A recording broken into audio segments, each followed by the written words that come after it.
Vale, entonces tenemos en la noche de hoy como primer conferencista el enfermero Andrés Felipe Forero, hablándonos de accesos vasculares guiados por ultrasonido, indicaciones y técnica en el paciente crítico. Andrés Felipe es enfermero líder en gestión de procesos administrativos, clínicos investigativos y académicos en cuidado intensivo adulto y trabaja en la Fundación CETIC de Bogotá. Entonces, Andrés Felipe, buenas noches y bienvenido. Listo, entonces muy buenas noches para todos. Quiero pues compartir con ustedes desde el Comité de Ultrasonido y también como estudiante y partícipe de un diplomado que se hace en la actualidad con la AMSI, IFIC y quienes pues digamos han permitido también involucrar multidisciplinariamente a, digamos, a personal no médico, como por ejemplo enfermería, para ir desarrollando, aprendiendo y pues mejorando la práctica del cuidado crítico, sobre todo en todo el personal de la salud. Hoy quiero compartirles básicamente digamos, un repaso sobre lo que tenemos con relación a los accesos vasculares guiados con ultrasonidos. No sin antes quiero compartirles a ustedes que todo catéter venoso central no es una foto en el momento de la inserción, no es para ese momento. Claramente cada paciente tiene un contexto particular que permite tomar la decisión, planearla y ejecutarla, pero si miramos hacia adelante, pues este paciente que hoy se encuentra en cuidados intensivos, pues muy probablemente tiene un destino a hospitalización y a su casa. Por eso es importante siempre pensar en las etapas del ciclo del catéter, en un antes, un durante y un después le hayamos insertado el dispositivo al paciente, porque cada una de estas etapas pues tiene claramente una ejecución, pero también tiene unos cuidados y también tiene una gestión del riesgo de cara a la prevención de complicaciones con el acceso vascular central. ¿Cuál es el propósito? Esto es de un estudio hecho en el Reino Unido de salud y preservación del vaso. Uno, minimizar el daño de los vasos. Dos, mejorar la costo-efectividad. Tres, reducir el riesgo de complicaciones que pueden ser como la malposición del catéter, la infección y la trombosis, entre otras, porque pues también podemos encontrar de tipo mecánica como el neumotórax. ¿Qué es un catéter? Pues es básicamente un dispositivo de poliuretano que es biocompatible. Estos catéteres pues van en adultos desde los 3 frames hasta los 8,5 o incluso 9 frames, ¿cierto? Aquellos que son de alto flujo, pueden tener longitudes de 20 a 30 y podemos encontrar en el mercado catéteres de 1 a 4 lúmenes.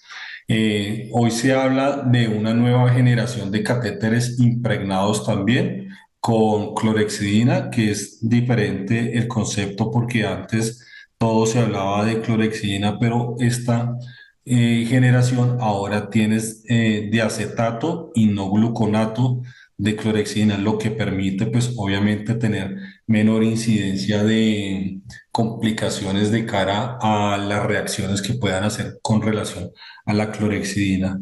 También ya hoy se distingue una generación donde el recubrimiento extra y intraluminar pues hace parte del diseño y la configuración de estos dispositivos.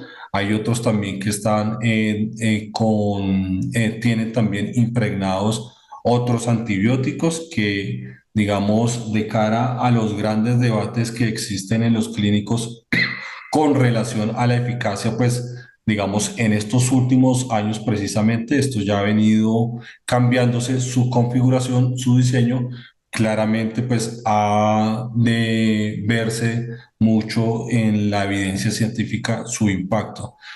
Estos catéteres también tienen características como la alta presión que permite infundir, o sea, si uno hiciera una relación física, aunque no son conceptos similares, la presión y el flujo, pero digamos indirectamente la alta presión permite que también podamos infundir altos volúmenes o altos flujos de líquidos en pacientes pues que obviamente tengan primero que todo como principio la tolerancia a la reanimación hídrica.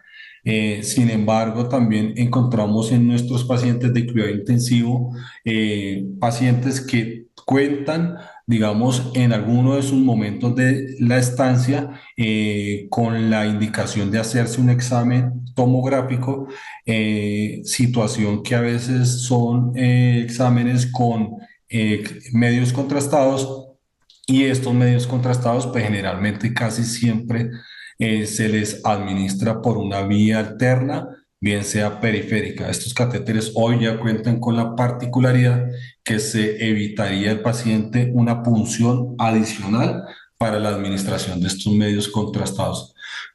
Hay que tener en cuenta que cuando hablamos de un catéter venoso central, pues podemos encontrar aquellos que son de inserción corta, que por su nomenclatura científica se identifican como SIG, y también están los de inserción periférica, que por su nomenclatura se identifican como los PIC. Estos catéteres, pues como les había contado, tienen la característica de que son de 1 a 4 lúmenes. Cada lumen normalmente nosotros siempre facilitamos la entrada de un líquido particular o de un medicamento para evitar aquellos riesgos que sean de antagonismo, sobre todo.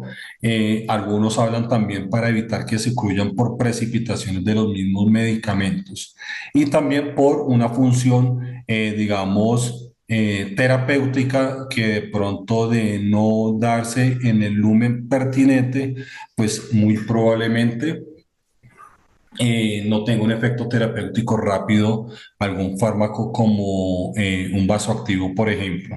En ellos también, digamos, tradicionalmente siempre se tomaban las presiones venosas centrales, o sea, sirven también como método para valorar o estimar la presión venosa central cuando de pronto son orientados a la reanimación por objetivos y la manejan por presión venosa central. Hay que diferenciar que una cosa es el Gauss. El Gauss hace referencia a la parte interna del lumen y el French hace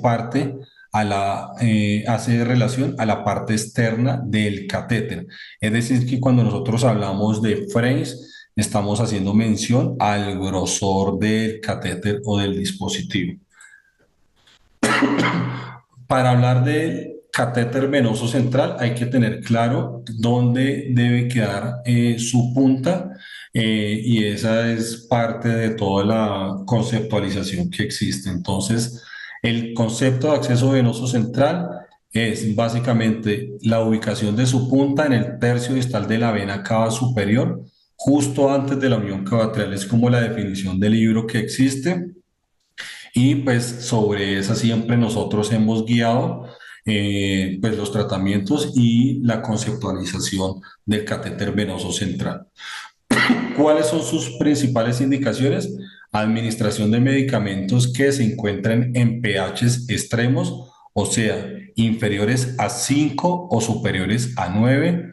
Aquellas soluciones que son hiperosmolares y que superan los 900 miliosmoles. Entre esas podemos encontrar hipertónicas, por ejemplo, el 7%. Podemos encontrar una destroza al 50% que puede alcanzar incluso hasta los 2.400 miliosmoles o más. Otra indicación es la imposibilidad de un acceso venoso central de inserción periférica. Pues acá podemos hablar de los dos que pueden ser indicación, o en el caso del SIC o del catéter venoso central corto, pues cuando no se pueda obtener o insertar un dispositivo periférico, pues esta sería una indicación. El soporte nutricional parenteral de alta osmolaridad por la destroza del 50%, los pacientes que están inestables y necesitan soporte vasoactivo, más pues también reanimación orientada. Otra indicación es la monitorización, pues los que son de la escuela de la monitorización de la presión venosa central, antecedentes, por ejemplo, de fallo de acceso vascular, imposibilidad de acceso venoso periférico por pérdida de su capital venoso, un paciente que ingresa a una sala de cirugía y que su cirugía pues tenga alto riesgo de inestabilidad hemodinámica, para obtener muestras de laboratorios, incluidas también los gases, como guía para marcapaso venoso, marcapaso transvenoso, y pues también podría como guía para insertarse un catéter de Swan. Hay que tener en cuenta, acá pongo, digamos, una escala, porque a veces pareciera que digamos, dificultad de caracterizar un paciente de difícil acceso venoso tradicionalmente se hace de forma subjetiva. Hoy tenemos ya escalas un poco objetivas que nos permiten diferenciar cuándo un paciente es de difícil acceso venoso y cuándo no lo es.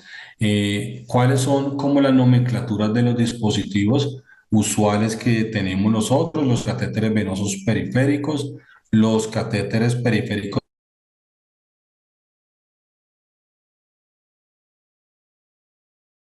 media, que igual hay que tener mucho cuidado que su infusión,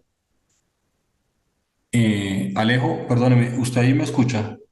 Sí, yo lo escucho, se Ah, cortó 10 perdóneme, es que vi segundos, un pero se mensaje escucha. que el internet estaba ahí molestando.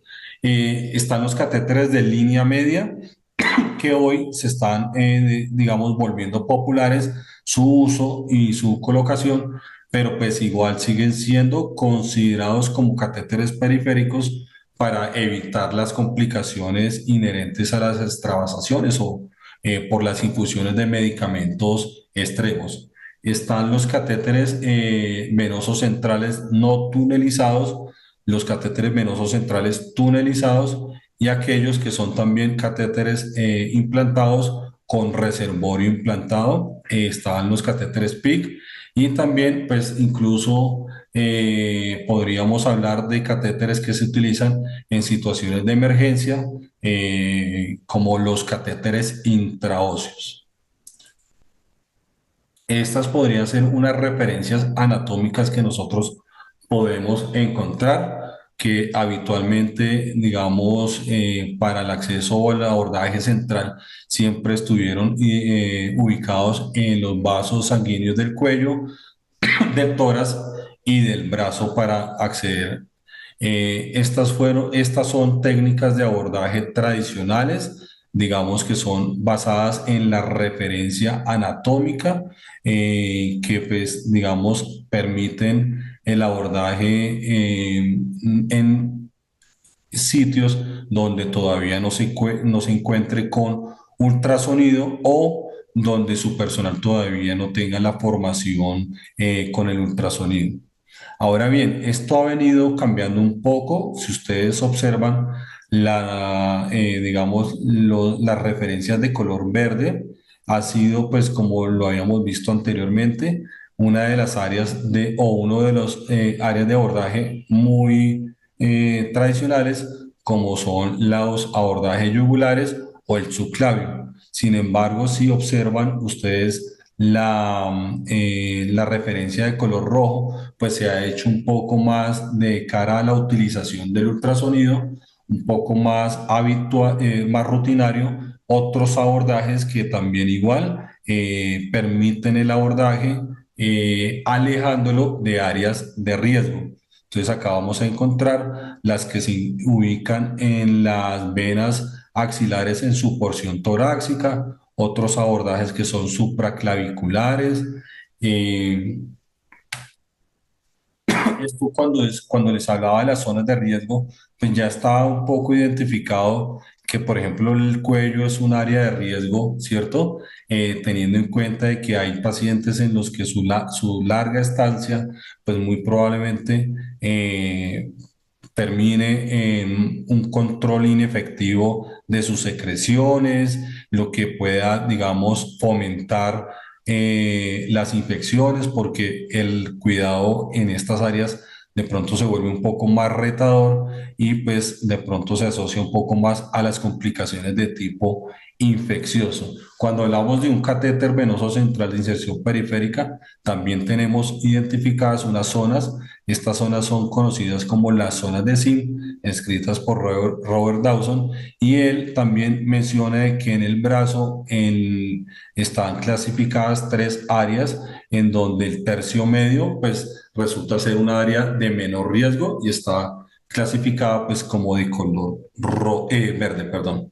Cuando hablamos de que el cuidado de estos catéteres, o sea, el momento, el mejor momento, o sea, lo más efectivo no necesariamente es el momento de la inserción, sino también la gestión del riesgo del cuidado de estos dispositivos. Y pues cuando colocamos catéteres en estas ubicaciones se vuelve complejo cuidarse, entonces quise traerlas acá también como para tener un poco de valoración de estas áreas para evitar complicaciones de tipo infeccioso.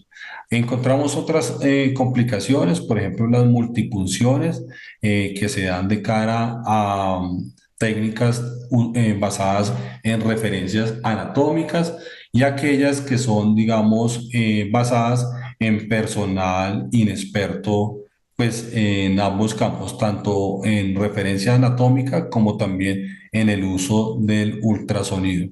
¿Qué técnicas pues ya hoy podemos encontrar así como novedosas? Pues ya tenemos las femorales, teniendo en cuenta que tradicionalmente el abordaje que se utilizaba hace mucho tiempo, por el cual siempre se hizo una estigmatización de alto riesgo debido a su ubicación, era el área inguinal donde normalmente se hacía el abordaje. Hoy ya se habla de abordajes en la media femoral, ¿cierto? O más que es sobre la femoral superficial y que permite, digamos, también tener un mejor cuidado en relación al dispositivo. Existen otros que son de abordaje supraclavicular con, digamos, una técnica que hoy se ha vuelto también un poco utilizada en algunas instituciones, conocida como la tunelización. Digamos que esta, digamos, por el diseño del dispositivo, es más fácil hacerse con catéter SPIC por ¿qué? Los accesorios que utiliza. Sin embargo, en un catéter venoso central también se podría hacer si se tuviera o unos accesorios complementarios como los que se utilizan para la técnica de micropunción, que utilizan pelables para avanzar por ahí la guía o el catéter.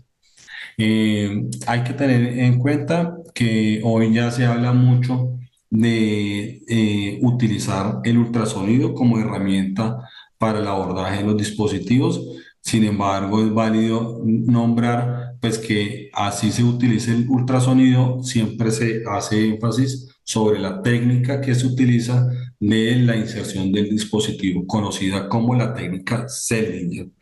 Hay una foto del doctor Formas, simplemente quise traerla, es porque este fue el que comenzó a, digamos, históricamente sobre el año 1929, a insertarse el mismo dispositivo cuya ubicación quedó en la aurícula derecha. Entonces de ahí, pues, y ya sobre los años 50 y 60, ya se desarrollan una técnica con unos dispositivos apropiados, porque lo que está escrito en la historia es que este doctor Forman inicialmente lo utilizó, fue una sonda, un catéter urinario, una sonda vesical para hacer este abordaje. Ya con los dispositivos adecuados, el doctor Seldinger patenta pues su muy popular técnica que permite pues el avanzar el dispositivo como todos lo conocemos. Una vez se haya funcionado el vaso, se avanza la guía y sobre la guía se dilata el tejido subcutáneo para que posteriormente se permita avanzar el dispositivo a través de la guía y quede en la posición correcta. Otra técnica que ha venido ahí surgiendo a partir del diseño de otros dispositivos como los catéteres PIC o los de línea media son la técnica Seldinger modificada. Y acá lo que hace diferente es que este utiliza un pelable que a través de este se avanza el dispositivo para quedar ahí. Existen otras técnicas de abordaje o otras posiciones que permiten igual pues buscar de forma temporal abordajes en pacientes donde la complejidad es bastante elevada, como vemos en la primera imagen. Es una paciente que no tenía posibilidad por múltiples complicaciones de torácicas en el cuello, entonces se hizo un abordaje femoral. eh, Como igual en el paciente de la segunda imagen, y ya en el tercero, pues es una imagen parcial de un abordaje en la axilar torácica con una tunelización sobre debajo del deltoides. Y se hizo fue con un catéter PIC.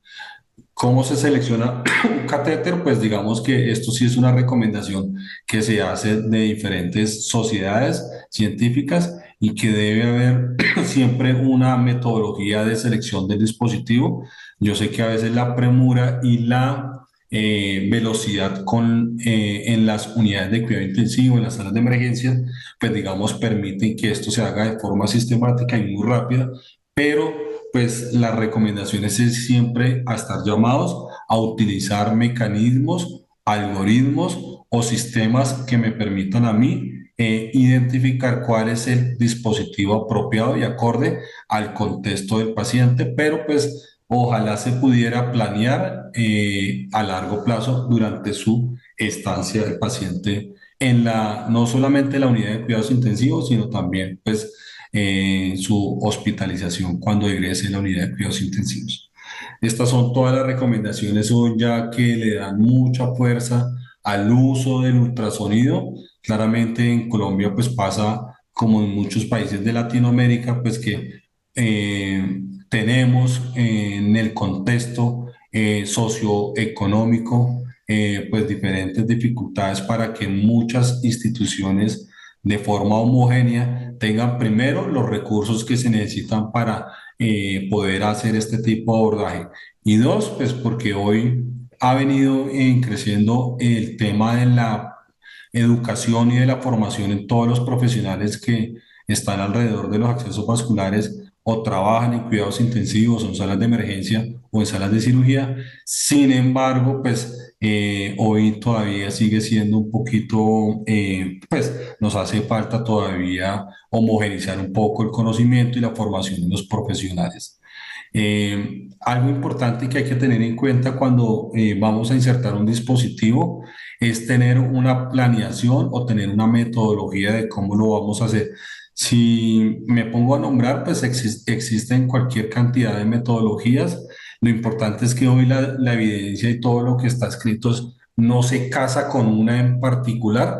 Lo que sí hace énfasis es que escoja lo que escoja, siempre utilice una metodología para insertar un dispositivo y esto, digamos, le permite garantizar un mejor o un mayor éxito de cada la inserción del dispositivo. Entonces podemos encontrar el protocolo SIG, donde hay una serie de pasos, donde se hace una evaluación de las áreas de riesgo que yo ya había mencionado anteriormente, y pues todo como un paquete de prevención de complicaciones alrededor del paso a paso de la inserción del dispositivo.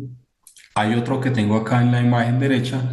Este fue creado por el doctor Amaya de la Fundación Santa Fe y su grupo, también donde hace digamos, hace un algoritmo sistemático de acuerdo al área y a la ubicación, de acuerdo al eje, cómo posicione el transductor, y ahí comienza a definir todos los pasos para el abordaje vascular. Esta es otra también de la Asociación de Anestesiólogos, y lo mismo, hacen una metodología sistemática que permite la identificación de las características del vaso, pero también del abordaje de el mismo. Y hay otro acá que este lo escribe el doctor Mauro Pitiruti y Timothy Spencer dos personas que hoy hablan, tienen varias publicaciones con relación al acceso vascular y ellos hicieron una metodología que se hizo popular en los últimos años, conocida como RACEBA, en donde ellos establecen también una serie de pasos desde la valoración hasta el abordaje y post abordaje. Quiere decir que una vez se inserta el dispositivo, hay un paso acá adicional que nos permite a nosotros identificar una de las complicaciones que se da en el abordaje yugular o torácico como neumotoras. Entonces también hay un paso adicional que nos invita a hacer la valoración de si hay o no signos ultrasonográficos de neumotoras. Este está, digamos, fresco, por decirlo de alguna manera, esta publicación de la Asociación Americana de Ecocardiografía y ellos también hacen una divulgación primero, pues teniendo en cuenta los transductores que se deben utilizar. Siempre se debe tratar de usar transductores de tipo lineal porque la frecuencia que manejan permiten tener mayor resolución. Como ustedes se dan cuenta, hay tres tipos de traductores en los cuales, sobre todo en el lineal, tienen menos profundidad, pero gana mucha resolución. En cambio, los otros, por ejemplo, el curvilíneo, tiene mucha profundidad, pero la resolución es más bien pobre. Entonces, siempre tratar de colocar los catéteres con traductores lineales, ya sea también en pacientes de superficie corporal pequeña o en pediátricos, también utilizar los conocidos o populares como palitos de golf. Yo sé que también el microcosme se ha hecho popular y también se pueden hacer abordajes. Hay algunos, digamos, profesionales o autores que también hacen, digamos, divulgación de conocimiento alrededor de la técnica de abordaje con traductores microcombes. Lo que pasa es que pues, los abordajes son un poco más difíciles y no a todos los pacientes, digamos, les es útil este tipo de traductor. Hay que siempre tener en cuenta que la optimización de la imagen a partir de la profundidad, de la ganancia, hace fácil el reconocimiento de las estructuras vasculares. Aquí, por ejemplo, no solamente identificar si la vena se identifica bien es necesario, sino también identificar lo que existe o digamos la salud vascular. Y acá es importante porque, digamos, hoy tenemos pacientes a veces que nos pueden llegar con trombosis y si no hacemos una adecuada valoración, pues podemos darnos cuenta como la imagen superior pues que el paciente va a tener ocluido por la formación trombótica, pues la luz del vaso y pues esto obviamente aparte de que exacerba, puede generar otras complicaciones de desplazamientos del mismo trombo y pues es más caótico el tema. También hay que tener en cuenta que hoy no todos los pacientes cuentan con accesos vasculares perpendiculares, derechos, de fácil abordaje. Hoy ya tenemos pacientes o con variantes anatómicas o también como por ejemplo en este caso un paciente que tiene una formación venosa que de cara a una persona que de pronto no tenga mucha habilidad pues le puede complicar un poco el abordaje. Hay que tener también acá presente que cuando nosotros evaluamos la salud vascular, pues podemos complementarlas con recursos que tiene el traductor, como el Doppler colo o el Doppler pulsado, para identificar que de pronto no solamente ecográficamente, viendo la luz del vaso, podamos identificar algo, sino también un reconocimiento del patrón del espectrograma que nos indique en el caso de una vena, pues que tiene, digamos, el flujo característico de una vena y no está ocluida. En el caso de los accesos arteriales, pues que tenga un patrón de flujo o un espectrograma de reconocimiento similar al ciclo cardíaco, o sea, picudo. Entonces acá es, digamos, pues necesario siempre que nuestro reconocimiento o valoración pues se haga un poco más completo a lo que hacemos tradicionalmente. Acá en los abordajes, yo sé que, perdón, me he equivocado. Acá nosotros hemos visto cómo el abordaje inicia con una técnica estática conocida porque nos enseñaron que la forma de hacerse era basado en el teorema de Pitágoras, en donde yo tenía dos referencias de distancia y basadas en ella yo me desplazaba con la aguja y en un ángulo de 45 grados avanzaba y llegaba al punto pues que estaba estimado. Sin embargo, pues esto es una técnica que hoy ha perdido un poco de efectividad teniendo en cuenta, teniendo en cuenta que esta técnica, digamos, ha venido siendo reemplazada, ¿sí? Por aquellas que de forma dinámica y en tiempo real, a ver si se deja ver mejor.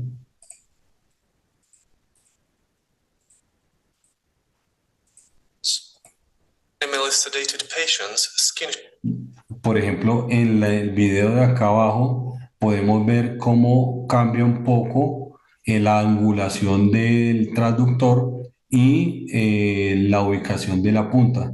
Y pretende básicamente es acompañar en esta técnica dinámica la punta en tiempo real. Esto se ha vuelto un poco popular y ha permitido un poco que se demuestre la eficacia en el abordaje del vaso. Claramente, esto requiere una habilidad y requiere pues un entrenamiento que le permita tener una sincronización del traductor, el eje en el cual se está insonando el vaso y pues digamos una coordinación de la inserción de la aguja a través del vaso. Este artículo escrito por, sobre todo, digamos, está mencionado el doctor Jean-Luc Theobald, y, sino que se ha hecho muy referenciado en diferentes estudios, publicaciones de acceso vascular. Este estudio, digamos, habla de una serie de pasos que debemos tener en cuenta de cara a la inserción de los dispositivos de acceso venoso. Entonces, acá podemos ver que el primer paso es identificar la anatomía de la vena, de los vasos, para identificar si es una vena o es una arteria.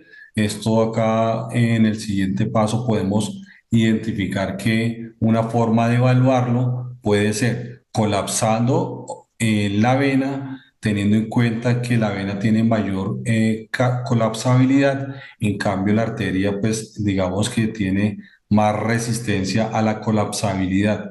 Sin embargo, podemos acá ver que también sugieren el acompañamiento de un Doppler color o Doppler pulsado para valorar y distinguir si es arteria o es vena. Entonces siempre hay que tener, no dar por hecho, porque pues a veces la resonancia de un vaso con el otro, pues hace parecer como si los puede llegar a confundir a alguien. En el tercer paso identificamos que las recomendaciones en tiempo real, insertar la aguja, eh, luego viene la confirmación, ¿sí? De la aguja entrando en el vaso en tiempo real, porque a veces digamos que tradicionalmente se enseñaba antes pues que se visualizaba el vaso, no tenían muy claro si entraba o no la aguja, pero pues si se veía retorno, sobre esa se avanzaba la guía. Hoy se habla de siempre estar acompañando la aguja en tiempo real, entrando el vaso, pues esto aumenta la tasa de éxito. Y por ya finalizando las recomendaciones de este estudio, pues hay que sí o sí, o sea, no es negociable, ver la entrada, ver la guía dentro del vaso para pues confirmar ya que me da a mí luz verde de poder avanzar el dispositivo, bien sea con la técnica Seldinger o con la técnica Seldinger modificada. Y por último, pues siempre es necesario confirmar la posición del catéter dentro de la vena para evitar, pues digamos, un asa que se acode o tenga algún tipo de complicación mecánica alrededor de eso. Y finalmente, pues creo que no voy a quitar mucho tiempo porque esto va a hablar un poco más. Creo que el doctor Santa Cruz, el uso de la ecocardiografía también permite identificar pues la posición de la punta, pues haciendo muy lo hoy conocido el test de burbujas, pero pues no solamente el test de burbujas es el único método, también haciendo una evaluación incluso hasta transhepática. Por ejemplo, el doctor William Amaya hizo dos estudios en donde podía evaluar la posición de la punta del catéter y, pues digamos, en catéteres que se les permite ver bien el cuerpo o la punta, pues es fácil identificar, sino que se complementa hoy en día, pues con una inyección de solución que se estoy utilizando para ver los cambios a través de la entrada de la unión coatrial a la aurícula derecha. Y pues por último, pues ya vamos identificando que una de nuestras responsabilidades cuando insertamos los dispositivos por ultrasonido, pues es hacer una evaluación de complicaciones tempranas, que creo que el doctor Retaco también, pues es un gran maestro, lo va a poder ampliar un poco más. eh, para que nosotros de forma temprana pues identifiquemos si hay o no un signo de neumotórax. La ubicación de la punta. Resulta que a veces cuando no tenemos, digamos, precisión de dejar la punta en el tercio distal de la vena cava superior, pues corremos los riesgos. Por ejemplo, en varios estudios ya está demostrado que cuando la punta se aleja del tercio distal de la vena cava superior, esto acrecenta un poco el riesgo de trombosis asociada al catéter. Es por eso que es necesario pues, siempre estar seguros de la correcta posición de la punta. Esto aplica para catéteres venosos centrales de inserción corta, conocidos como SIC, o también para catéteres de inserción periférica, centrales de inserción periférica, conocidos como los PIC. Entonces acá siempre es necesario hacer este tipo de validación y estar seguros de que de forma precisa dejamos la punta en el lugar correcto. Ya también tenemos apoyos tecnológicos que no solamente está el rayos X, sino también hay dispositivos que hoy se tienen en cuenta que permiten avanzar no solamente por referencia electrocardiográfica, sino por navegación, permite identificar la trayectoria del dispositivo. Ya con esto finalizo llevándonos estas conclusiones. Uno, que el uso rutinario del ultrasonido es necesario para los procedimientos de accesos vasculares y cuidado intensivo. Es necesario el entrenamiento y la formación, no solamente del personal médico, sino también del personal de enfermería en las unidades de cuidado intensivo. Usar la guía ultrasonográfica de accesos vasculares, el uso de la técnica de punción e inserción basada en la técnica dinámica de pronto mejora la tasa de éxito. Yo sé que de pronto a veces cuesta un poco de trabajo al principio, pero una vez se tenga como eh, la coordinación, la habilidad, se desarrolle la habilidad, es mucho más práctico y más seguro acompañar en tiempo real la punta de la aguja entrando al vaso o el cuerpo de la aguja cuando se hace el abordaje en eje longitudinal. La evaluación temprana de las complicaciones es imperativo o es obligatorio y pues para eso necesitamos hacer o cumplir unos mínimos de formación para poder garantizar esta evaluación y tomar decisiones cuando se deban tomar en el caso del abordaje vascular. el ultrasonido vascular y la ecocardiografía como método alternativo y o complementario para estimar la posición correcta de la punta y pues no solamente la posición de la punta, sino también evaluar el trayecto del dispositivo para evitar las complicaciones vasculares. Ya con esto doy por finalizado, le doy el espacio ya al doctor Retaco, pero pues si hay preguntas que quieran hacerse en este momento, estoy disponible para poderlas responder.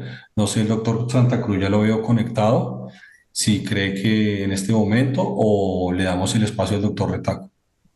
Gracias, Andrés, por tu completísima charla. En aras del tiempo, vamos a pasar al profesor Retaco para, para ir avanzando. Y si hay alguna pregunta, pues al final intentamos responderlas. Gracias. Bueno, muy bien. Buenas noches. Un honor estar con ustedes nuevamente. Se ve bien en el aire ahí, ¿no? Sí, señor.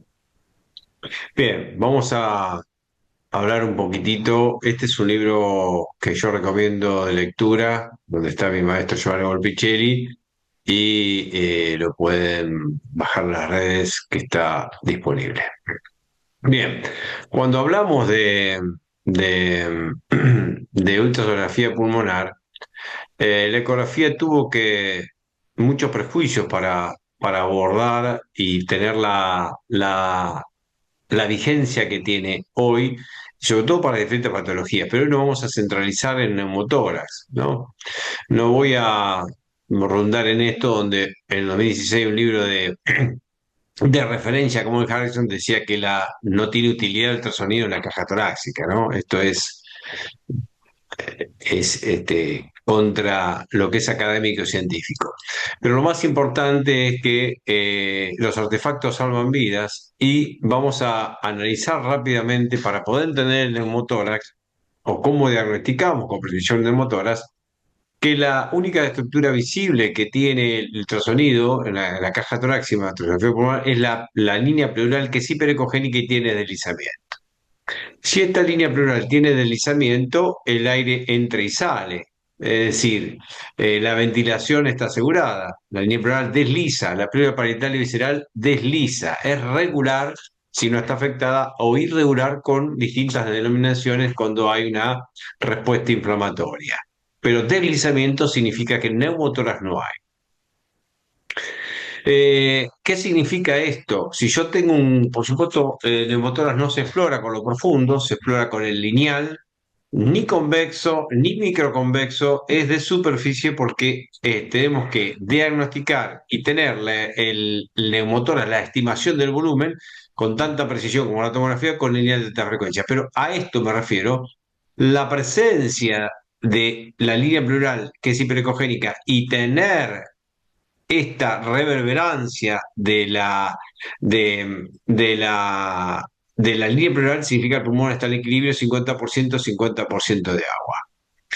El modo B utiliza lo mismo, pero no es necesario en el neumotórax. Ya vamos a ver por qué. Porque es la expresión, el modo B, del modo M del modo B. ¿Qué significa? Acá yo tengo los músculos intercostales. No tiene movimiento, es una barra de supermercado, el mar. En el medio tengo aquí, en la línea pleural, que es esta, y por debajo este granulado es el aire que entra y sale, es el movimiento.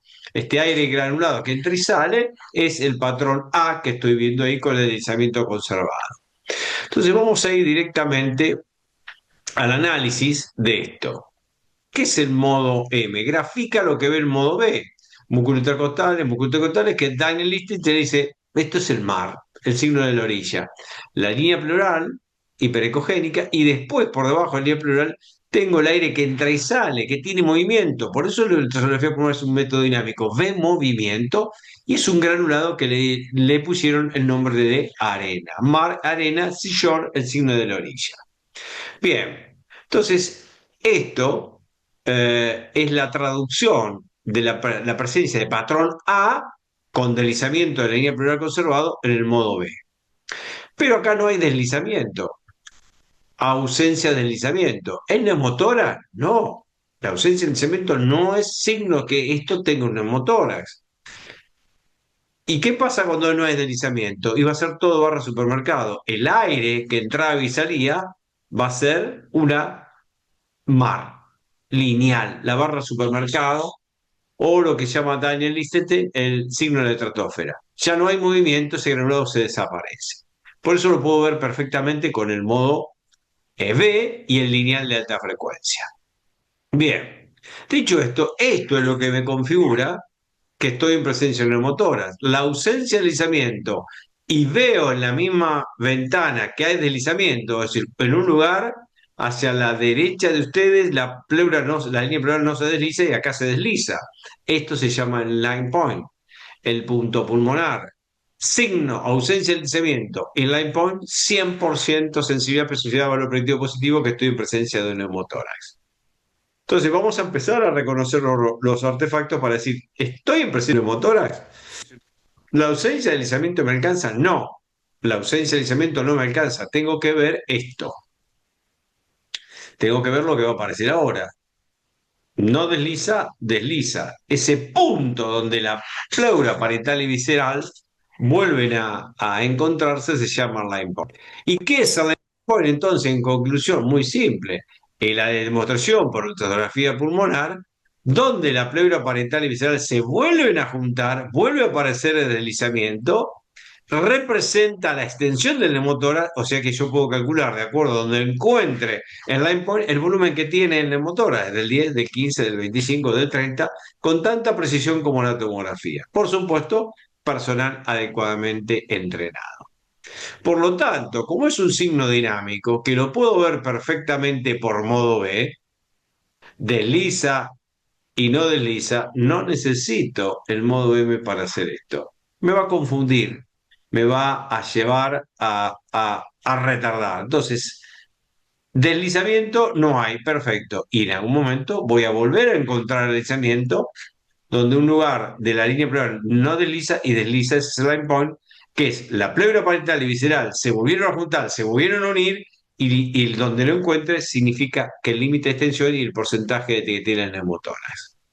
Las causas de neumotórax son infinitas, no tenemos el tiempo, porque si no, no le voy a dar el espacio a Carlos para que él se desarrolle, pero hay diferentes causas, puede ser trauma y no trauma, y sobre todo acá, si hacemos una cateterización venosa central, subclavia o yugular interna a ciegas, tenemos alta posibilidad de que hagamos neumotórax.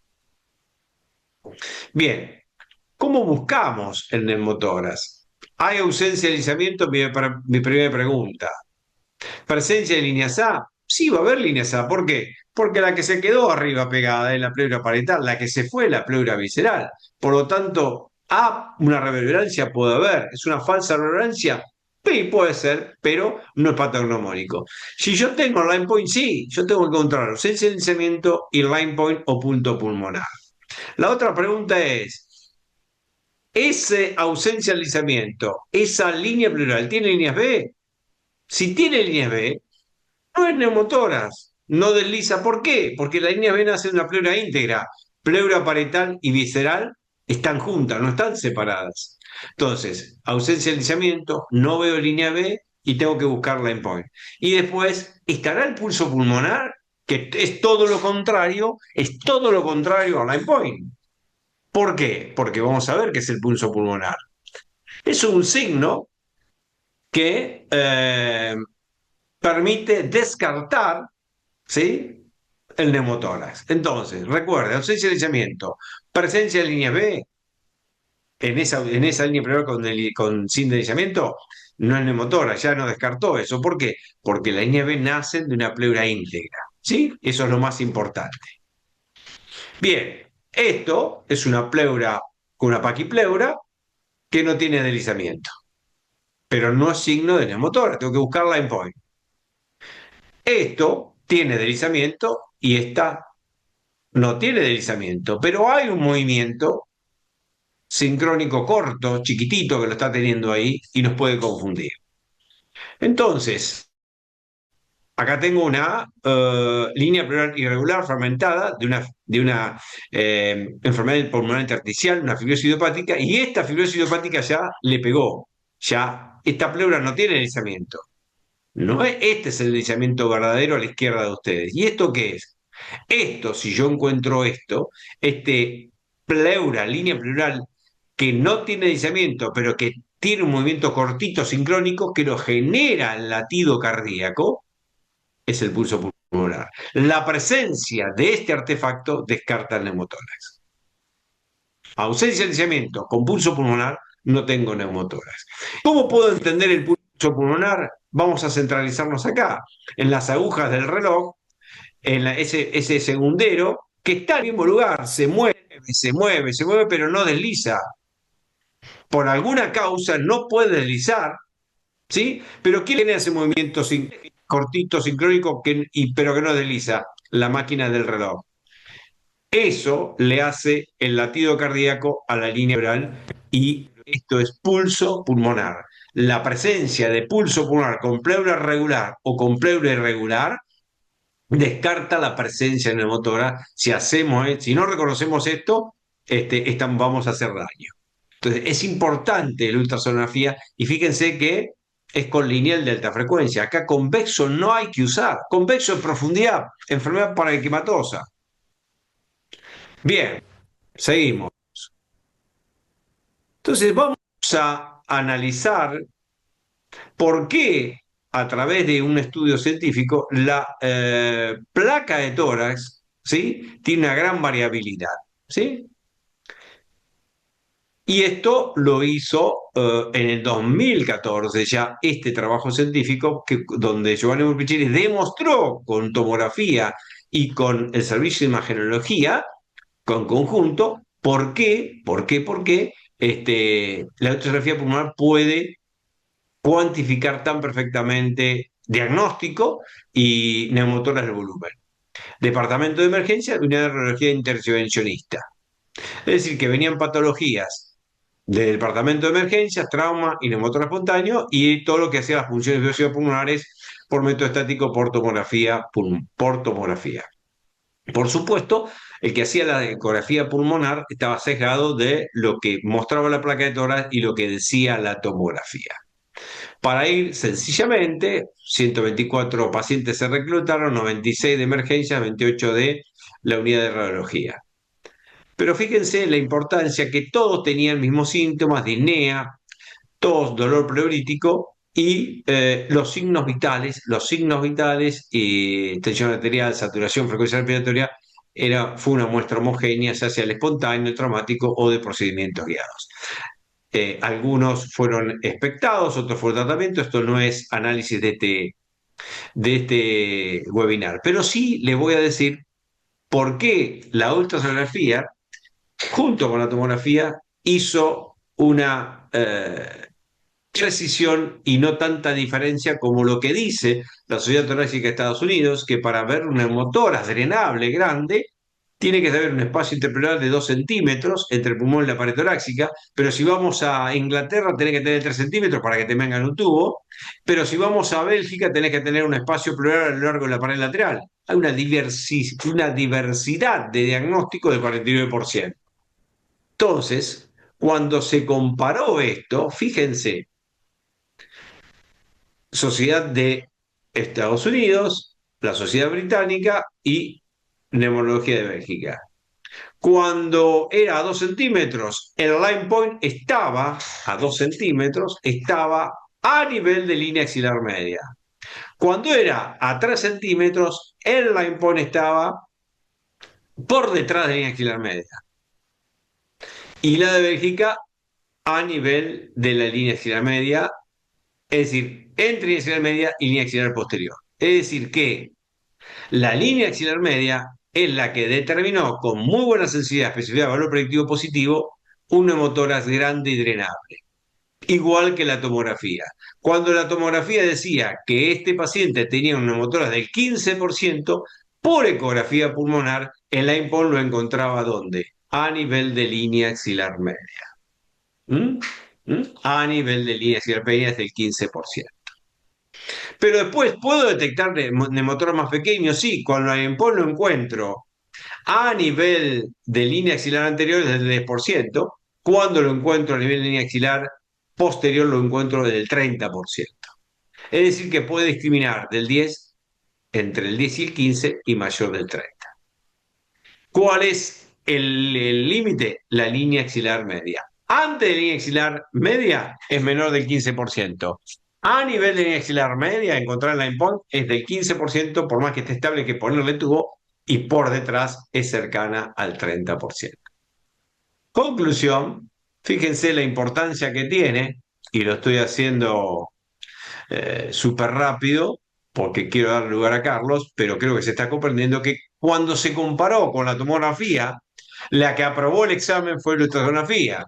¿Por qué? Porque demostró que si yo encuentro el line point a nivel de línea axilar media, discrimina mayor o menor. A nivel de axilar media, el line point del 15% y se demostró tan perfectamente con la tomografía. Puede discriminar y es un corte seguro si es menor del 15%, es decir, que está antes de la línea axilar media, con el equipo quirúrgico tratamiento conservador, es decir, lo expecto o no de acuerdo al contexto clínico del paciente. Bien, entonces, ¿cómo se ejecuta esto? Es totalmente diferente. Nada que ver a lo que se revisa normalmente por convexo. Esto acá hay que ponerlo supino, estricto, no semisentado. ¿Por qué? Porque el aire, el lugar de mayor altura que tiene la caja torácica es acá arriba, es donde están las tetillas. Perdón, acá arriba. Y donde va el líquido es abajo. Entonces, eso es la técnica del zigzag, como bajando una escalera. Ventana oblicua, no longitudinal, oblicua, me tengo que liberarle las sombras acústicas, porque si yo lo semisiento, el aire va más para arriba y se me va a mezclar con la sombra acústica de la primera costilla y la clavícula y me va a impedir ver y evaluar la ausencia o presencia de deslizamiento. Entonces, supino, pongo acá, ventana oblicua a nivel de línea media clavicular, hay ausencia de deslizamiento, lateralizo medio centímetro y bajo un espacio intercostal. Hay ausencia de deslizamiento, lateralizo medio centímetro y bajo un espacio intercostal. Y lo encuentro a nivel de línea axilar anterior, el line point, 10%. Si sigo que no encuentro y lo encuentro a nivel de línea axilar media, acá en line point, es del 15%. Esta misma técnica que le estoy explicando ahora en ese paciente que pensamos que es un neumotórax, tiene tanta precisión en lugar de llevarlo al tomógrafo. Y acá lo tiene. Línea media clavicular, lateralizo, bajo un espacio intercostal. Ausencia de deslizamiento. Medio centímetro, bajo un espacio intercostal. Ausencia de deslizamiento. Medio centímetro, bajo un espacio intercostal. Encuentro el endpoint. Está en línea axilar anterior y media, es menor del 15%. Pero si lo encuentro acá, es del 15%, por más que esté estable, es un neumotórax grande, pónganle un tubo. Y por supuesto, si está atrás, peor también, ¿no? Y esto es lo que demuestra, recuerden, por eso tiene que estar el supino estricto, recto el paciente, porque el aire, la mayor altura que tiene, el techo de mayor altura está a nivel de la tetilla o de las mamas y no a nivel de la clavícula primer costilla. Por lo tanto, en conclusión, encontrar el line point a nivel de línea axilar media, el 2014, este estudio que hizo mi maestro Giovanni Priccini, demostró, comparado con la tomografía, que tener un line point a nivel axilar anterior, línea axilar media, es del 15%, y si está más detrás, es mayor del 15% y está cercano al 30%. El algoritmo es muy simple y sencillo para terminar. ¿Deslizamiento pleural hay? ¿Sí o no? Y si hay, no es neumotórax. Pero ¿qué pasa si no hay deslizamiento? Si no hay deslizamiento, hay líneas B. La línea pleural tiene línea B. Si tiene línea B, chao. La línea B nace de una pleura íntegra, pleura parietal y cerebral juntas. Chao, esto no es deslizamiento. Buscaremos por qué no desliza, pensar en otras causas. No hay líneas B, ¿y qué pasa? Ah, encontré el line point. Perfecto, ¿lo encontré o no lo encontré? Sí, lo encontré. ¿A nivel de dónde? Si es de línea axilar media con la técnica ventana oblicua y la técnica de la escalera, el zigzag, ¡pum! Poner un tubo. Pero no lo encuentro por ahí en la endpoint, porque puede pasar un paciente que no lo encuentro, grande, es un índice de masa corporal del 33-35%, busco el otro. Hay pulso pulmonar, esa pleura que no desliza, pero tiene un latido sincrónico chiquitito, cortito, que se lo genera un latido cardíaco. Si digo que no, lo más probable es que sea una motora. Pero si encuentro que sí, no pongan tubo porque vamos a hacer daño. La ultrasonografía pulmonar tiene en personal entrenado un 92% de sensibilidad, 91% de especificidad con valor predictivo positivo y negativo elevadísimo y con una precisión diagnóstica del 99%. Muchas gracias.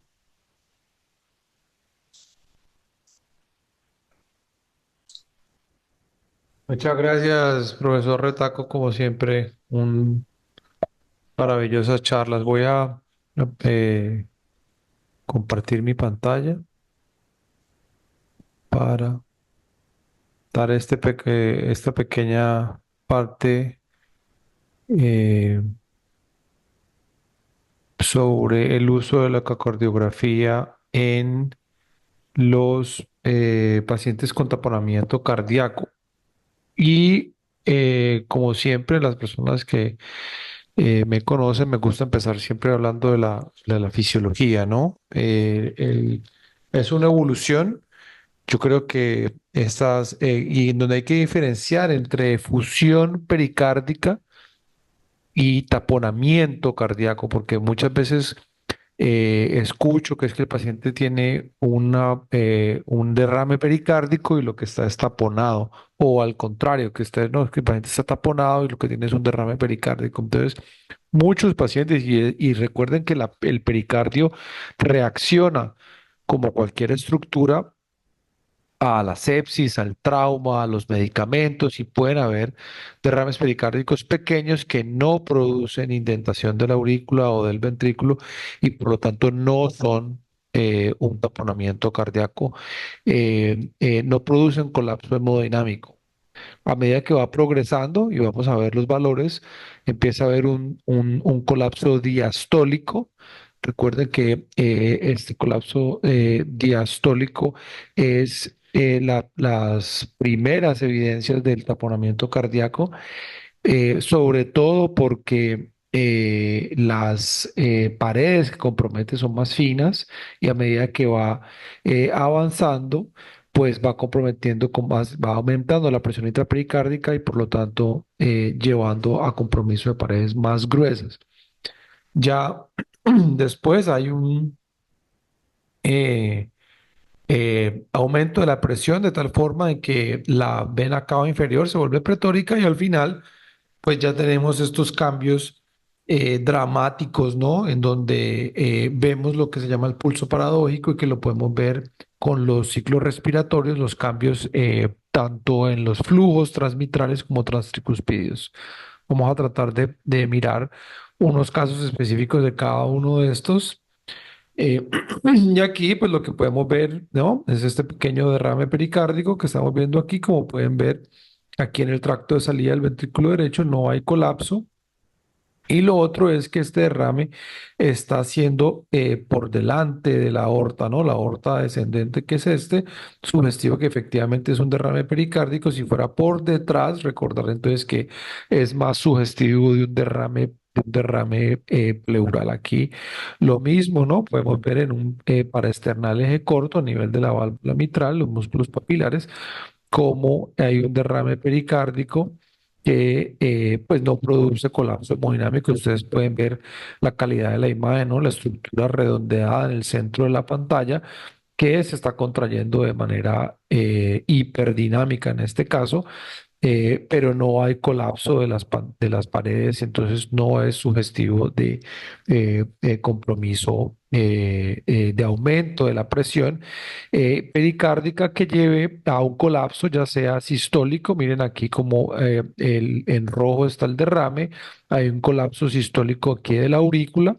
Estos son los signos tempranos. ¿Por qué? Porque la pared de la aurícula es mucho más delgada que la pared del ventrículo y por lo tanto la presión intrapericárdica supera más rápido la presión intraauricular, produciendo ese colapso sistólico como signo temprano. La vena cava inferior que no colapsa durante la inspiración, es un signo también sugestivo pues de que hay un aumento en la presión hacia arriba y por lo tanto pues deberíamos de encontrar eso. Ya más adelante encontramos ya un colapso diastólico. Miren que aquí está colapsando el tracto de salida del ventrículo derecho, perdón, que sugestivo de que ya ha avanzado un poco este derrame, llevando al colapso ya del ventrículo en este caso. Bueno, más variaciones ya más dramáticas, ¿no? Aquí del flujo eh, transmitral, en donde pues ustedes pueden ver a ver que aquí hay un colapso de las paredes sugestivas, pues de que ya el paciente se encuentra taponado. Entonces, la fisiología de esto, pues es una fisiología, digamos que, como se dice, straightforward, muy, digamos que intuitiva, en donde la parte aguda, yo tengo aquí un volumen de la efusión y tengo aquí una presión intrapericárdica, y a medida que voy avanzando en la cantidad de volumen dentro del pericardio, pues va aumentando la presión. Entonces, antes de esta línea aquí horizontal, que es el taponamiento, pues grandes cambios en el volumen van a llevar a pequeños cambios en la presión. Por ejemplo, miren que todo esto va a llevar a este cambio aquí, a diferencia de cuando ya pasa un cierto punto, pues pequeños cambios en el volumen van a llevar a muchos cambios en la presión. Ya en el paciente crónico, pues vemos que esto cambia porque ha habido una adaptación de las estructuras, y miren aquí que hay muchos cambios en el volumen con pequeños cambios en la presión, pero de nuevo, cuando llega a ese punto en donde el paciente ya se empieza a taponar, pues pequeños cambios en el volumen van a llevar a grandes cambios de la presión.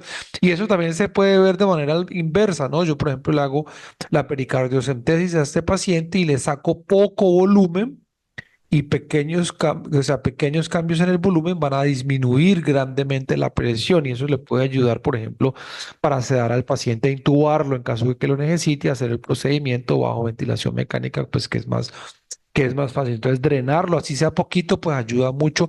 Además de eso, ayuda a recuperar bastante la presión. Entonces, aquí, pues podemos ver el tamaño de las fusión de la colección en el pericardio.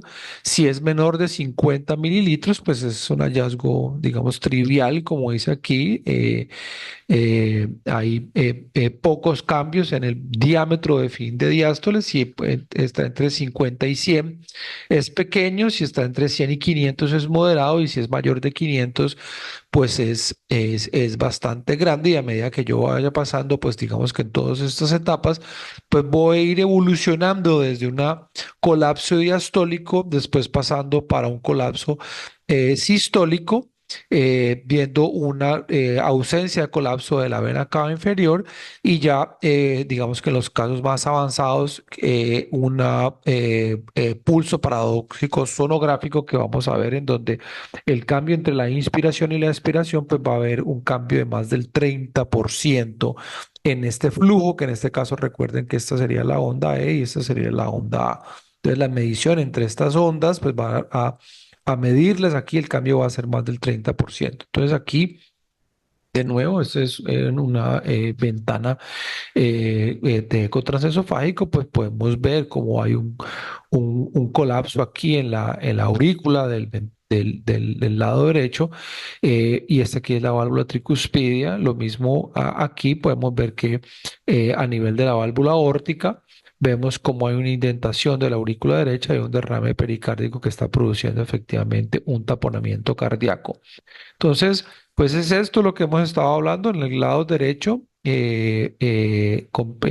Compromisos diastólicos que ocurren cuando la presión intrapericárdica es mayor que la presión intracardíaca, ya sea en el lado de la aurícula, aquí pues vemos cómo hay un colapso de la aurícula en sístole y aquí vemos cómo hay un colapso de el ventrículo en la diástole. Aquí la especificidad de esto, 75 al 90%, que tiene que ver más con la cantidad de tiempo que dura colapsada. Ustedes pueden ver aquí, si me creen, ustedes pueden ver aquí que en este modo M, aquí hay un colapso justo en este punto, o sea que si está todo colapsado, pues es peor que si hay variaciones durante la respiración.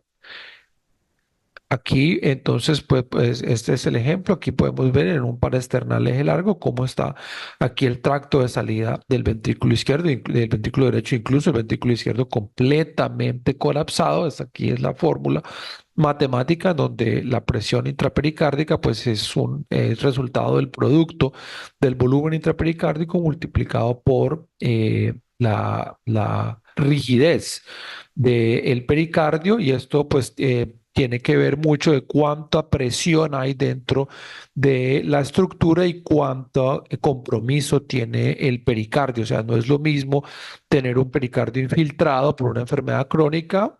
Tampoco es lo mismo tener una hipertensión pulmonar que lleve a un aumento de la presión intrapericárdica, porque pues los cambios en las presiones pues van a generar diferentes factores de riesgo para generar el taponamiento o no. Acá vemos este colapso en un paraesternal eje largo. Aquí podemos ver las estructuras, la aurícula izquierda, la válvula mitral, el ventrículo izquierdo, el tracto de salida. Aquí el tracto de salida del ventrículo izquierdo, aquí el derecho, la válvula aórtica y la aorta ascendente. Entonces vemos aquí como hay una colección posterior que está colapsando completamente el ventrículo izquierdo y aquí no hay forma de entrarle al ventrículo, sino que toca hacer una ventana pericárdica por cirugía porque no hay forma de funcionar esto. Ya en el avance, pues para los casos un poco más dramáticos, pues vemos aquí lo que hablábamos. Si yo hago un flujo transmitral o transtricuspidio y sigo la respiración, recuerden que ahora los ecógrafos tienen el modo de fisiología donde se puede activar la respiración del paciente, pues entonces yo puedo hacer un cálculo de la onda E y la onda A, y ustedes pueden ver aquí cómo en inspiración es diferente a expiración, simplemente haciendo esta fórmula que es muy fácil de hacer. Si es más del 30% de la variación del flujo mitral, pues entonces estoy ante un taponamiento cardíaco normal menor de 15, y en el lado derecho, en la parte tricuspidia, pues es al revés, la inspiración es mayor que la expiración. Si esta es mayor del 60%, pues esto es sugestivo de que está taponado y eso tiene que ver mucho con la interacción corazón-pulmón y la presión intratorácica, ¿no? Entonces aquí un caso de la vida real. Entonces es un paciente joven de 31 años que consultó por una neumonía y por esas razones, pues yo siempre digo que el diablo es puerco, se choqueó y al hacerle la ecocardiografía, pues nos dimos cuenta que lo que tenía era un taponamiento cardíaco, aquí ya en sí, colapso sistólico con una variación respiratoria. Ustedes pueden ver aquí esta variación respiratoria del flujo transmitral, la calidad de la imagen, como siempre insisto, completamente paralelo al flujo a nivel de la válvula mitral, en el sitio de coaptación de las válvulas, pues podemos ver que hay una variación respiratoria de este flujo sugestivo pues de una etapa avanzada del taponamiento cardíaco, como pueden ver aquí en la imagen de la izquierda. Hay unos casos pues absolutamente dramáticos. Esto lo hicimos durante el entrenamiento en Bruselas. Este paciente, ustedes pueden ver aquí que aquí ya es diferente, porque si ustedes cuentan cuánto hay de espacio aquí para colocar una aguja, y ustedes pueden ver la aguja entrar aquí, incluso avanzarla de forma guiada, tienen 1, 2, 3, 4, 5, 6, 7, 8, 9, 10 centímetros para avanzar una aguja, y este paciente pues tenía 70-30, no da tiempo de llamar a nadie sino que literalmente toca comprimirlo ahí mismo porque si no se les va a morir por un taponamiento cardíaco. Aquí lo mismo, ¿no? Tenemos 1, 2, 3, 4 centímetros en un... yo puedo ver la entrada de la aguja aquí, puedo avanzar la guía, después puedo meter el catéter, puedo estar pendiente de las arritmias y descomprimir este paciente que, pues miren el tamaño del ventrículo izquierdo es como está, miren el tamaño del ventrículo derecho como está, absolutamente colapsado.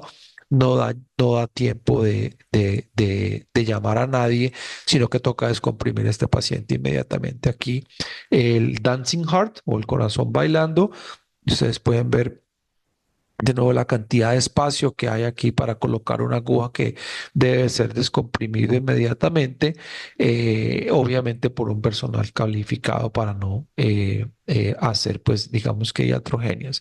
Y por último, quería mostrarles aquí dos características. Uno es el flujo de Doppler en la vena hepática y ustedes pueden ver aquí durante la inspiración, como hay una reducción del flujo sistólico y como a un aumento en el flujo diastólico reversa y como haya una ausencia de colapso inspiratorio de la vena cava inferior durante el ciclo respiratorio, también muy sugestivo de que este paciente pues está taponado. Y esto es todo lo que tenía por mostrarles.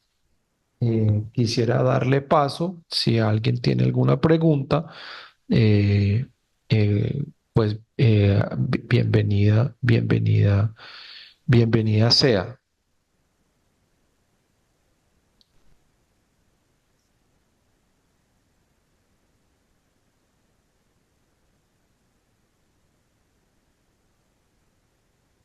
Yo le tengo una pregunta a Andrés y que quisiera preguntarle, sobre todo es el uso de los catéteres venosos centrales para eh, eh, administrar medios de contraste, porque muchas veces tenemos este paciente que está en la unidad desde hace mucho tiempo, que tiene los brazos edematizados, que no tiene accesos periféricos y digamos que las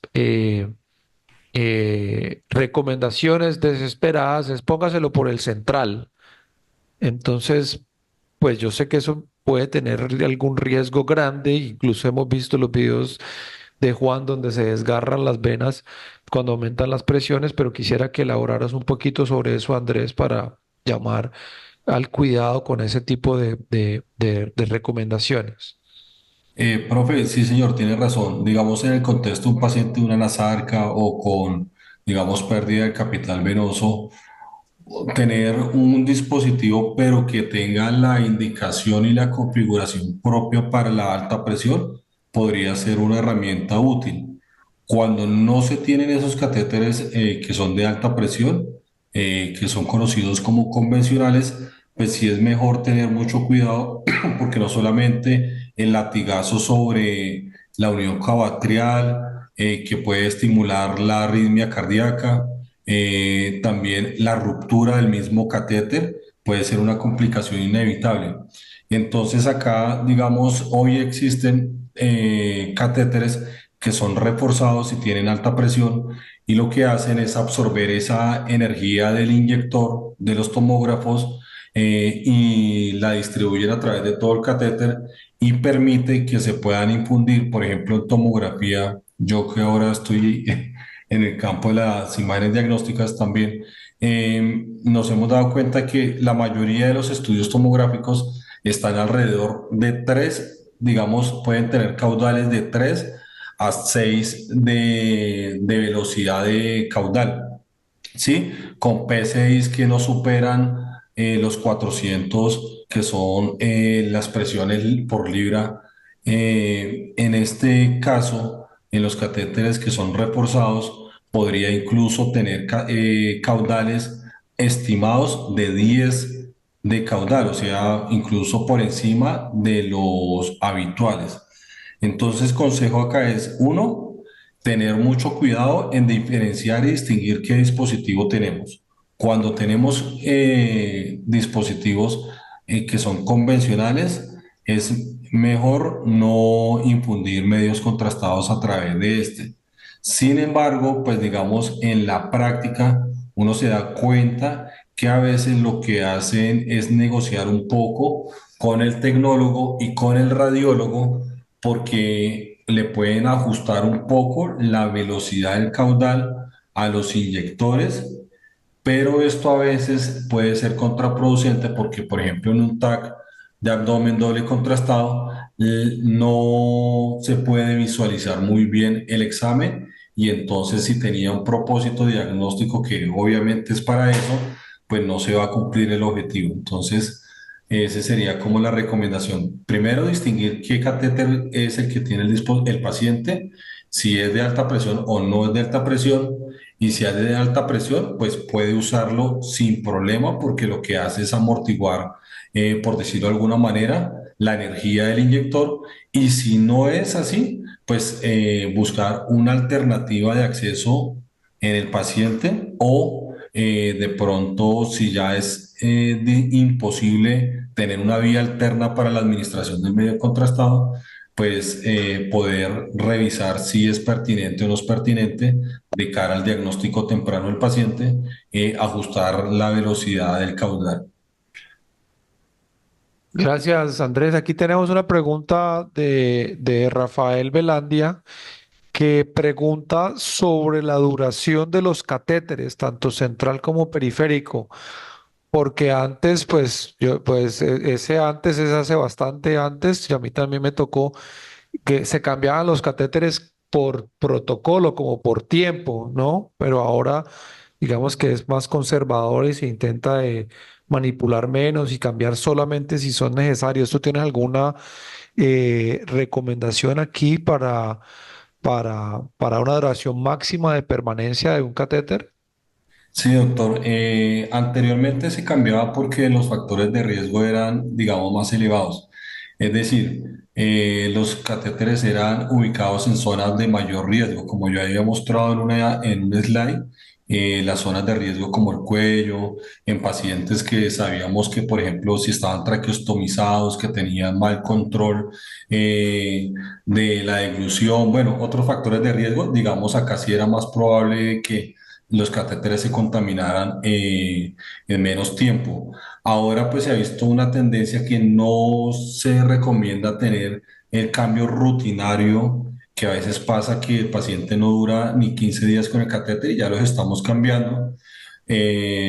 Digamos, porque de pronto en algunas instituciones así lo tienen protocolizado, sin embargo ha venido cambiando y esto en los catéteres cortos conocidos como SIG o centrales de inserción corta, se puede extender el uso incluso hasta un mes. Sin embargo, también esto es, digamos, hay que tener mucho cuidado con digamos, con las siguientes variables.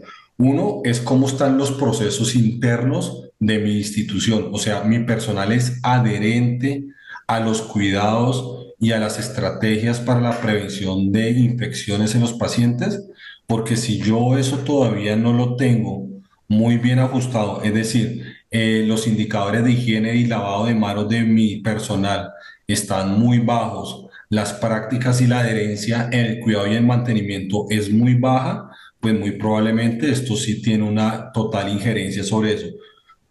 Pero cuando yo esto lo tengo superado y veo que la adherencia es muy alta, pues probablemente puedo extender la vida del dispositivo, evitando ese switch que a veces pasa que ponen un catéter central corto, luego le ponen un PIC, luego le ponen una línea media, luego le ponen periféricos. Entonces, para evitar eso, pues digamos que hoy ya se hace un poquito más de optimización de los dispositivos vasculares.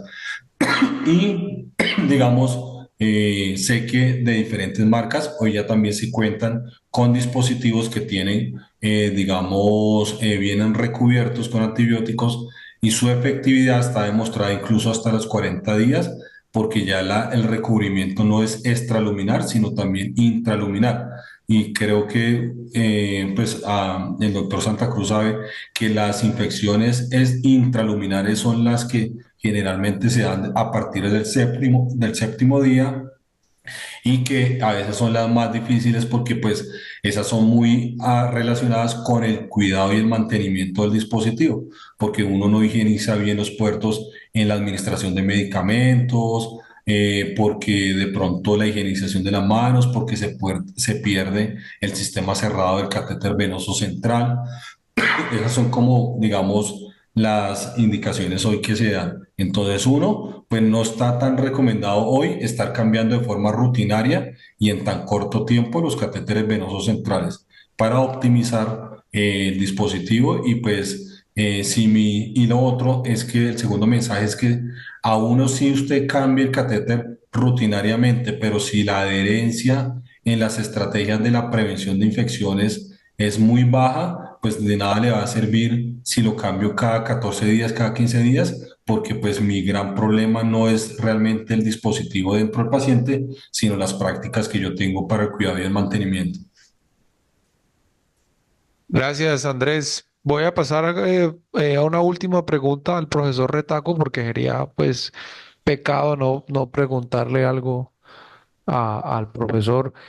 Y yo quisiera que hablaras, Fabián, un poco sobre la sensibilidad del long point, porque es decir, es un poco eh, disruptivo, ¿no? Como desafiador pasar un tubo de tórax guiado por ultrasonido. Es decir, yo no volví a pedir radiografías hace muchos años, y menos desde que te conozco, pero vamos a decir que la rutina de una unidad de cuidado intensivo es pedir radiografías de tórax, entonces, no pedir ultrasonido y sobre todo para los neumotórax. Entonces, tal vez discutir un poco sobre que este signo es muy específico, pero qué tan sensible es decir, qué tan fácil es encontrarlo.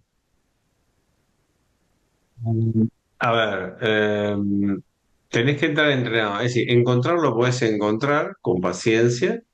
Y por eso di eso, si realmente el paciente está inestable, tiene contexto clínico de neumotórax, busco, hay ausencia de líneas B, no veo line point, no veo pulso pulmonar, eso sobre todo cuando tenemos un neumotórax grande, que es cercano al 30%. Si no, el line point se puede encontrar perfectamente.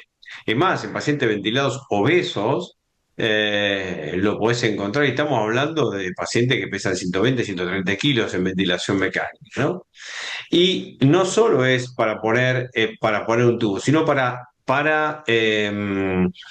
controlar la reexpansión. Es decir, fíjate la importancia que tiene esto. A ver si yo puedo mostrar esto acá.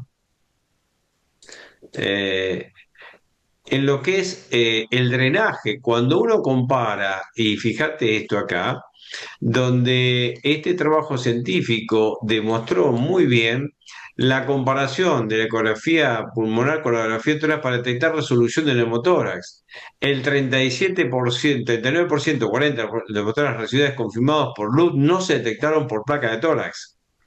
La resolución tiene una P significativa por ecografía pulmonar. Es decir, hasta que yo puedo ver cómo va respaldiendo, reclutando el pulmón. No solo diagnosticar, sino ver cómo ese tubo está funcionando y cuándo el neumotor se va reduciendo. Es decir, es muy sensible y asociado a ausencia de deslizamiento y un EPOM muestra especificidad. Esas dos cosas muestran la especificidad del 99%. Ok. No sé si alguien más tenga alguna pregunta así ardiente para hacer para cualquiera de los tres expositores. Si no, entonces quisiera agradecerle primero a la AMSI por permitirnos hacer el webinar, segundo a los estudiantes del diplomado. Muchas gracias a todos por estar conectados. A las otras personas invitarlos a que se unan a esta experiencia que estamos llevando con un número importante de estudiantes que están en el diplomado, que tenemos la absoluta seguridad de que están aprendiendo y mejorando mucho, no solamente médicos, sino enfermeros y terapeutas respiratorios también. Todos son bienvenidos en el diplomado. Estamos disponibles a través de los canales que están expuestos ahí en la pantalla. Pueden comunicarse a administración@amsi.org.co, al número de celular que está ahí, o al correo electrónico de la AMSI para solicitar información con respecto al diplomado. Profesor Retaco, ¿usted quiere decir algo para finalizar? No, ahí preguntan la semicuantificación del pulmón. Bueno, acuérdense que si yo encuentro el line point a nivel de línea axilar media, ya me está diciendo que es del 15%. Es una motora grande. Y que los esperamos estamos convocando a la segunda corte de este diplomado para poder darnos la oportunidad que convertirnos en expertos con Carlos y con AMSI la gran utilidad que tiene estos sonidos y por eso uno puede disminuir morbilidad y mortalidad, eh, porque nuestro paciente, yo siempre digo, es un iceberg, muestra signos y síntomas, pero hay que descubrirlo en tiempo real y tiempo dinámico. Y la ecocardiografía integrada a la oxografía pulmonar permite todo eso, es decir, lo dinámico, ¿no?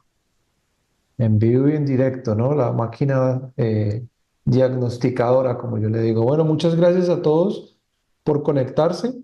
Que tengan una feliz resto de semana. Abrazo a todos. Cuídense Chao, mucho. chao.